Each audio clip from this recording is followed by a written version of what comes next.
Hello, I'm Aaron. You just saw Kate walk past, and we have a 2-year-old daughter named Eliza. We've lived in the bus since June of 21. And yeah, come on in. Love to show you around.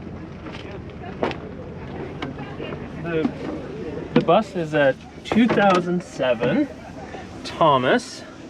It was a special needs bus, so it had a wheelchair lift in it. Right. We did take the wheelchair lift out, and then it was capable of holding 8 wheelchairs in here. So we really like the bus. This life suits us very well. Did you have those rails on We had those evil rails. They were a pain, but we got really lucky. Most of them came out with a Torx bit. Some of them I did have to get in underneath with the Sawzall, long Sawzall blade, and chop them off. It took me a month to get them out of my bus. Yeah. But I drilled the heads out. It was the only way I could get mine out. One of the things that we had good with Thomas that we didn't have, we have another bus. We have a 40-foot Bluebird. With the Thomas, the flooring was just put in with a pneumatic nail. So they just pulled right out. Yes, so I had the Bluebird. Mine was nailed, but then the rails were what held it, really held it in. So yeah, it was fun. So anyway, Kate does crafting, so her crafting stuff is out. There's storage underneath both of the couches and behind each of the couches too. We have 2 tables. This one was handmade out of pallets, and that one was handmade out of well, I guess what we call live edge now, but it was a slab from a tree that was cut down. So yeah. And then we have the original lighting in the bus we kept because it's all LED. So yeah, it's not so bad. And then I'm going to make some Nutella on toast for Eliza. we're making toast for the little one. She is hungry. So we decided on this one to do an L-shaped kitchen, and this little chaise lounge is my favorite place to sit. Sure. It's really nice.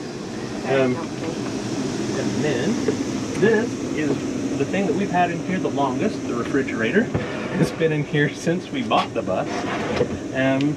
3-burner stove with an oven. And then we have a little toaster oven for Kate's crafts and other things. This is the only thing we have to run the solar for, or to run the generator for. Everything else is capable to be done with the batteries and quite a bit of solar. Sure. Yeah. And then we have a wet bath. We didn't go with a composting toilet. We decided to go with the black tank and the gray tank and full flush and full bathroom. We do like having a really long shower wand hose because we like outside showers. Sure. So we'll do that. We have a pallet we stand on, and it's really nice having the world as your shower. Yeah. So, and then the bedroom. This is a king-size sleep number bed. We had it in our house before we sold the house, and so we wanted to have that comfort in here too. And then each one of these is a wardrobe where my clothes are in here, hers is here, and then this one also shuts so that it's that door for the bedroom. Yep. So yeah, pretty simple. Very nice. How much solar do you have? We have nearly 2,000 watts of solar. We have 8 Battleborn lithium-ion batteries. So we have 800 amp hours and a 3,000 watt inverter. So the way that we use it, our app says we can go about 4 days using our electricity with no solar. Oh. So yeah.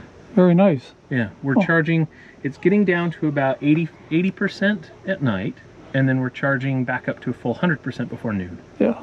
Yeah, I'm a very small power user on my bus, and yeah, mine hits about 88%, and by noon it's up to 100. Yep. Yeah, it's nice to have that overkill just in case. Kate can run her hair dryer, her straightener, her hot brush. Well, back east I've run into like a week of very dark gray days, and I had to run a generator to charge it back up. But yeah, not so bad though. Once. Yeah. Yeah, so, that's kind of well, thank you. I like your bus. Very nice. Thank you very much. Thank you for coming in, and I hope to see your videos more.